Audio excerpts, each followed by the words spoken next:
The company works really collaboratively. We're a group of collaborators that have been working together for a long time. So we worked with two illustrators, Sam Ballard, who's a London-based illustrator, and then Dan Cunningham, who is a Canadian-based illustrator. Working with the illustrators meant finding a middle ground between performance and print media.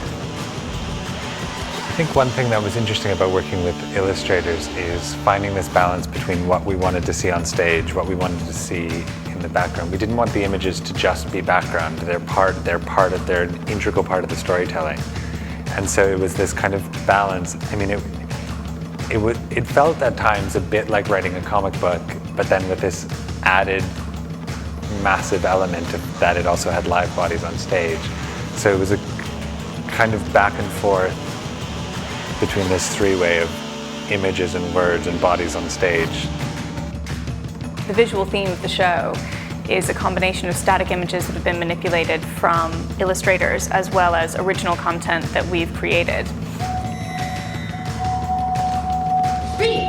All of that I program I use Adobe software in general to make that content and to animate it, and then I program all of those things in QLab for the actual projection during the show, and control using QLab, which is triggered with the sound. So there's a real integration. I work very, very, very closely with the sound designer, Dinah Mullen, to make a really cohesive sound and visual world.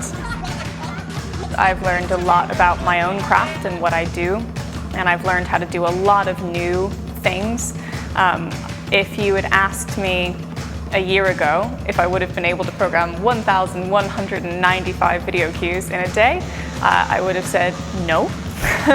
And now the answer to that is yes, I can do that.